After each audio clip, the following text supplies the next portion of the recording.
In a distant village, framed by towering mountains and endless fields, lived a boy named Haru.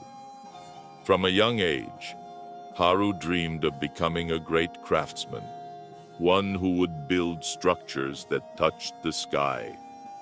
Every day after his chores, he would sneak away to the village carpenter's shed, watching with wide eyes as the master carved beauty from rough wood.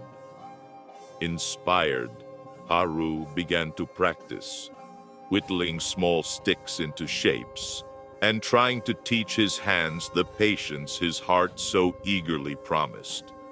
But no matter how hard he tried, his works cracked, splintered, or collapsed.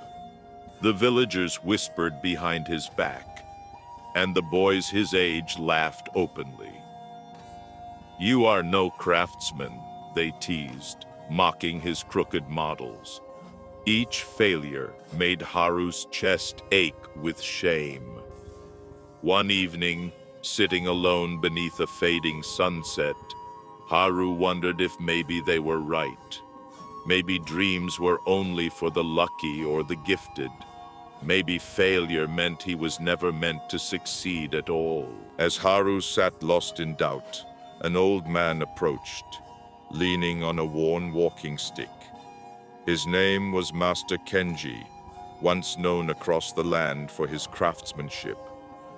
Kenji watched Haru's bowed head and understood without asking. He sat beside the boy and after a long silence said softly, "Tell me, Haru, do you know how many beams I split before I built my first house?" Haru shook his head. Kenji smiled. "Hundreds, maybe thousands.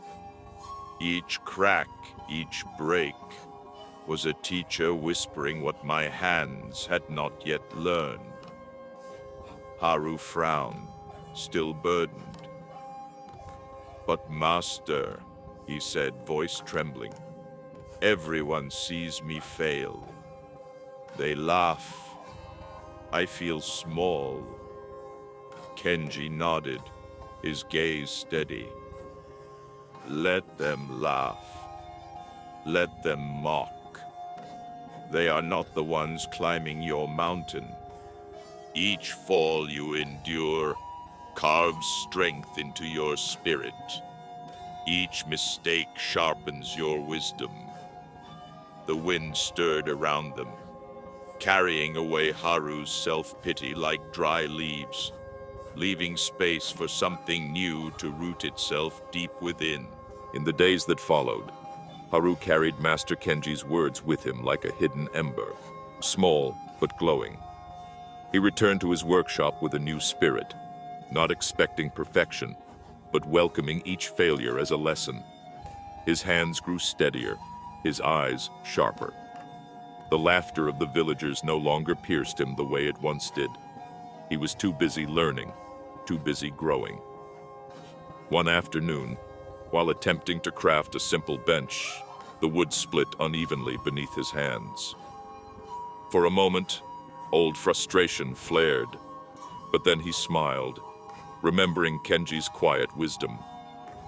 He examined the grain, adjusted his grip, and began again. Days became weeks. The villagers noticed, though they said little. Haru no longer needed their praise or their approval.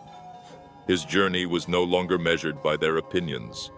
It was measured by each small step, each improvement, each crack turned into a teacher rather than a wound.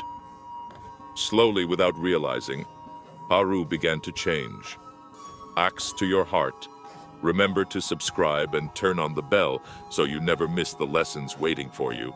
One morning, while Haru was carving quietly under the golden light of the sun, Master Kenji visited him again. He watched the boy work, noticing how Haru's hands moved differently now, no longer rushed, no longer desperate. When Haru saw him, he put down his tools and bowed deeply. Kenji simply smiled and said, "You are not the same boy who sat by the river that evening." Haru blushed, feeling pride for the first time, not because others praised him, but because he knew he had endured. "I still make mistakes," Haru admitted. "Every day." Kenji chuckled. "Good," he said. "It means you are still climbing." They sat together in silence for a while, the peaceful sound of the river flowing nearby. Finally, Kenji spoke again, his voice like the steady flow of water, patient and clear. "Failure was never meant to end your journey, Haru. It was meant to prepare you for it." Haru closed his eyes, breathing in the simple, liberating truth of those words. Over the months, Haru's skill grew stronger, not in sudden bursts, but through steady persistence. His creations, once mocked, now stood proud in the marketplace. Small stools, finely carved boxes, simple chairs that carried the mark of quiet mastery. Yet Haru had learned to detach his heart from applause. Whether praised or ignored, he worked the same, driven not by recognition, but by the quiet promise he had made to himself, to honor the journey, not just the end. One evening, as the village prepared for a seasonal festival, the mayor approached Haru with a request. They needed a new bridge across the stream, a project that would serve the village for generations. Haru hesitated, feeling the familiar tremor of doubt rise within him. Was he ready for something so important? Could he bear the weight of such a task? He looked up at the night sky, the stars silent but steadfast, and remembered Kenji's words. Failure was not a wall. It was a stepping stone. The next morning, Haru accepted the task. He spent days studying the river's current, measuring distances, selecting the strongest trees for timber. Each decision carried weight, but Haru moved with quiet confidence. Not because he believed he would never fail, but because he had made peace with the idea that mistakes were part of creation. The villagers watched him. This once awkward boy now standing as a leader without shouting, guiding without boasting.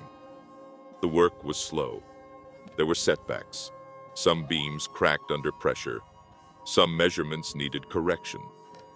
Yet Haru never cursed, never despaired. He adjusted, he learned, he moved forward. Step by step, the bridge began to take shape, a testament not to perfection, but to persistence. One evening, as Haru sat on a half-built section, legs dangling over the gentle stream, he smiled to himself. Failure no longer frightened him. It had become a familiar companion, one that whispered, "Keep going." Weeks passed, and the bridge neared completion. Villagers gathered each evening, watching in awe as the structure connected the two banks that had once seemed so distant. It wasn't the most beautiful bridge anyone had ever seen. Some boards bore marks of earlier mistakes, slight misalignments, rougher textures where Haru had learned by trying. But it stood strong, solid, and sure. And it carried a different kind of beauty, the beauty of resilience, of persistence, etched into every beam. On the day of its opening, Haru stood quietly at one end of the bridge as the villagers crossed for the first time, laughter and footsteps echoing into the twilight. Master Kenji approached him, his old eyes gleaming with pride. "You see, Haru," he said softly, "you have built more than a bridge across the water. You have built a bridge within yourself, from doubt to courage, from fear to strength." Haru lowered his head, gratitude swelling quietly inside him. That night, long after the celebration ended and the village grew quiet, Haru remained on the bridge, listening to the soft murmur of the stream below. He ran his fingers across the rough wood, feeling every scar, every imperfection, a silent record of the journey he had taken. He realized that true success was never about flawless outcomes. It was about the courage to rise after every fall, the strength to shape failure into wisdom, and the patience to trust the slow unfolding of growth. As the moon cast its silver light over the water, Haru smiled quietly to himself. He was no longer the boy afraid of laughter or judgment. He was the craftsman of his own life. And in the end, every broken piece had simply been a necessary part of building something stronger. As he stood beneath the stars, he wondered, in your own life, are you still afraid of falling? Or are you finally ready to build?